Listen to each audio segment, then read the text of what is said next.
Yo! Hello tout le monde, j'espère que vous allez bien, bienvenue dans cette nouvelle vidéo. On se retrouve après une petite semaine d'absence. J'avais besoin d'une petite pause pour les raisons que je vous avais évoquées dans cette vidéo. Si jamais ça vous intéresse, n'hésitez pas à aller la regarder parce que je vais pas revenir sur le sujet. Mais du coup, me revoilà, je me sens beaucoup mieux et beaucoup plus disposée à reprendre les vidéos. Et je suis vraiment super contente d'avoir fait cette petite pause, ça m'a vraiment fait du bien. Comme vous le savez, ça fait environ un an que j'ai ouvert cette chaîne YouTube et je voulais justement vous faire une petite vidéo où je vous expliquer un petit peu ce que j'avais traversé pendant cette année, l'évolution de la chaîne, mon avis de manière générale sur YouTube, etc. etc. Donc pour ce faire, je vous ai simplement demandé de me poser des questions sur Instagram. D'ailleurs, n'hésitez pas à venir me rejoindre. Si vous aussi vous avez des questions à me poser, je pourrais complètement refaire une FAQ un petit peu plus tard et sur d'autres sujets. Là, on va vraiment se concentrer plutôt sur YouTube. J'ai donc la petite liste de questions avec moi. On va y répondre tout de suite. Donc si la vidéo vous intéresse, je vous laisse avec la suite.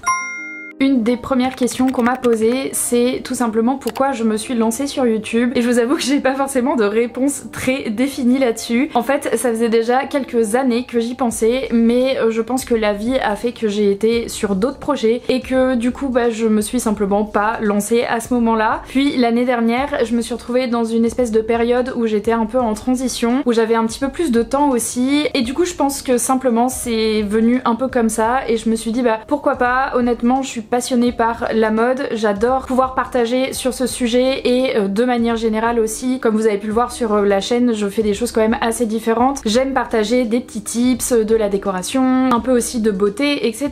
Je me suis dit, pour allier ce côté justement partage et en même temps passion sur différents sujets, et je pense qu'il n'y a rien de mieux que YouTube. Et je vous avoue qu'au bout d'un an, cette envie-là, elle est toujours présente, donc franchement c'est trop bien. Une deuxième question qui est beaucoup revenue, c'était de savoir du coup si ça me plaisait toujours autant. Et comme je viens de vous le dire, oui franchement ça me plaît toujours autant. Tous les aspects du métier en tout cas que je peux voir pour le moment, donc à savoir tout ce qui va être chercher des vidéos, donc les écrire un petit peu même si je scripte rien. Forcément quand je choisis d'aborder tel ou tel sujet, derrière je viens construire un petit peu la vidéo, j'essaye de me projeter un petit peu dans ce que je vais potentiellement pouvoir vous dire pour que ce soit quand même un minimum construit et que ce soit pas du n'importe quoi. Sachant que je suis quelqu'un qui s'éparpille beaucoup naturellement, donc j'ai besoin de structurer un petit peu la chose. Après il y a évidemment donc tourner la vidéo. Au début c'était plus compliqué que maintenant, j'étais très mal à l'aise et je pense que ça se voit complètement dans les vidéos. Après il y a évidemment le montage et franchement cette partie là, même si parfois elle est un peu chronophage, un peu longue et qu'il y a des moments où j'ai vite envie de la terminer, il n'empêche que je la trouve quand même super cool parce que j'apprends plein de choses, des nouvelles compétences qui pourront me servir peut-être un jour pour autre chose et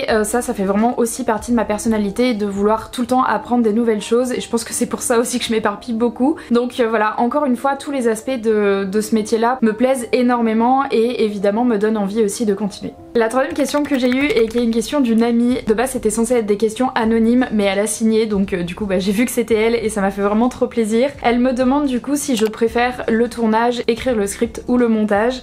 Honnêtement comme je viens de vous le dire, j'aime vraiment les trois aspects. Je suis toujours super excitée quand je vais faire une nouvelle vidéo, c'est aussi pour ça que j'avais besoin de cette petite pause là pour retrouver cette excitation. Encore une fois vu que c'est toujours dans une démarche de partage et que c'est vraiment quelque chose que j'adore faire, trouver l'idée de quelque chose à partager m'excite beaucoup, puis après le fait de tourner la vidéo pour vous faire le partage du coup c'est trop bien aussi, et après faire le montage pour voir ce que ça donne et puis vous la poster, c'est encore une fois une troisième étape qui est hyper excitante. Ce qui est encore plus excitant c'est évidemment d'avoir vos retours sur les vidéos, de voir que ça vous a plu ou des fois ça ne vous plaît pas et vous me le dites aussi. Voilà, je vous avoue que je sais pas trop quoi choisir entre les trois. Je dirais peut-être le montage parce que c'est vraiment encore une fois ce qui me permet de voir l'idée, comment elle rend et comment je vais pouvoir vous la partager, et en plus de ça ça me permet aussi de pouvoir ajouter des petits effets, des trucs comme ça, et oui je pense que c'est du coup la partie la plus créative qui me plaît le plus, mais encore une fois j'aime vraiment tous les aspects. Quelqu'un m'a demandé si j'allais continuer longtemps et je vous avoue que je ne sais pas du tout. Pour le moment encore une fois ça me plaît beaucoup et je n'ai pas du tout envie d'arrêter. Du coup je me dis que tant que j'ai des idées je continue, mais en fait c'est un processus qui vient se nourrir au fur et à mesure du temps et donc j'ai l'impression que je serai jamais vraiment à épuisement d'idées. Je sais pas si je vais continuer longtemps. Ce qui est sûr c'est que je compte pas arrêter tout de suite, donc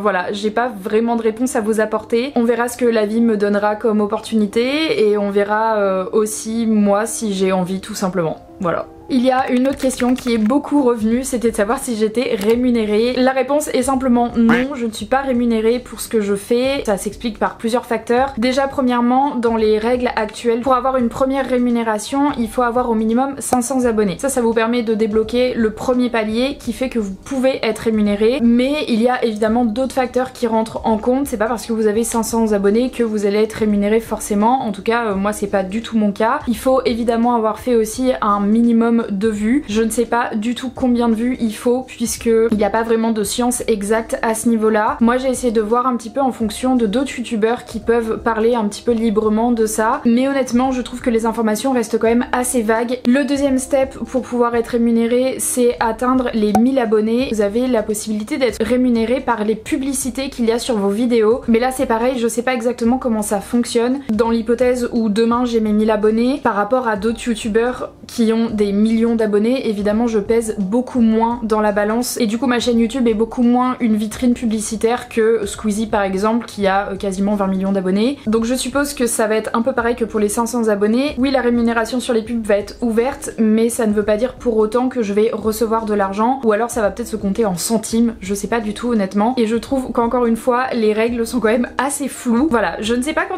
je serai rémunérée. Oui, j'aimerais bien l'être parce que je pars du principe que tout travail mérite salaire et que même si je ne sauve pas des vies comme un médecin, il n'empêche que je fais quand même du contenu qui est, je pense, intéressant, qui peut aider des personnes parce que ça va être du partage de petits tips ou ce genre de choses. Et au-delà de ça, ça reste du divertissement, un petit peu comme si vous regardiez une série sur Netflix, sauf que bah là effectivement je ne suis pas actrice et je vous partage des tips. Donc personnellement je trouve ça normal qu'il y ait une rémunération. Après la hauteur de la rémunération, elle est discutable et ça je le comprends aussi complètement, mais c'est un autre débat. Et enfin la dernière question qu'on m'a posée, et après on passera sur mon avis un petit peu général sur YouTube, c'est tout simplement de savoir si j'ai déjà fait des collabs. Donc si vous regardez mes vidéos depuis un an, vous savez que non, puisque maintenant on est encadré en tant que créateur de contenu et donc on doit préciser à chaque fois si une collaboration est faite ou non. Donc non, je n'en ai toujours pas fait, mais je vais avoir ma première collaboration qui devrait arriver normalement dimanche ou mercredi prochain. Je ne suis pas du tout rémunérée pour cette collaboration, c'est des produits qu'on m'a offerts. Donc j'ai vraiment hâte de vous partager cette première petite collaboration. Mais globalement, pour rester un petit peu dans ce sujet, je suis pas du tout contre en faire. Par contre ce qui est sûr c'est que si un jour je dois en faire, je choisirai vraiment les marques qui me correspondent le plus. J'aimerais d'ailleurs plutôt travailler avec des petites marques qui ont besoin justement d'être mises en avant et qui font des trucs super. Et en plus si vous me connaissez, je n'aime pas du tout pousser à la consommation. Je vous dis souvent par exemple pour les vêtements d'aller acheter en seconde main. Donc là pareil en fait, si la collaboration pour moi elle est pas nécessaire ni dans ma vie personnelle ni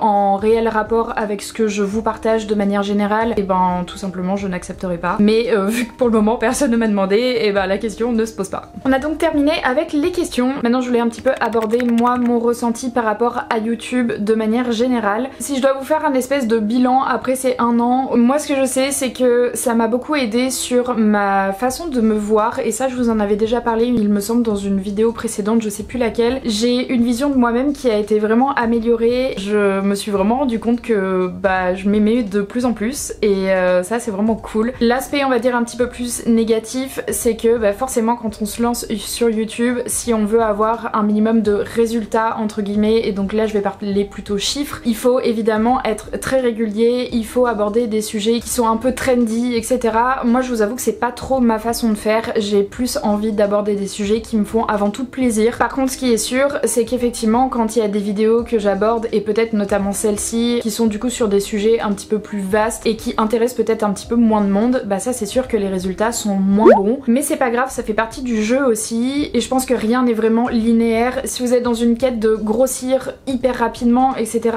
je pense pas que ce soit la bonne attitude à avoir. Ce qu'il faut c'est avant tout être passionné par ce qu'on fait et prendre le temps de bien faire les choses. Je pense que ce qu'il faut mettre en avant c'est sa personnalité et aussi encore une fois faire du contenu qui nous plaît avant tout, parce que bah, c'est là où justement vous serez aussi le plus à l'aise et là où on vous sentira le mieux, et donc forcément là où vous pouvez construire quelque chose de concret avec votre communauté. C'est un peu moins l'impression que j'ai depuis ces un an, ce qui est cool parce qu'au final bah, c'est complètement moi ma façon de travailler aussi et de voir les choses. Donc voilà, je suis quand même plutôt contente de cette évolution.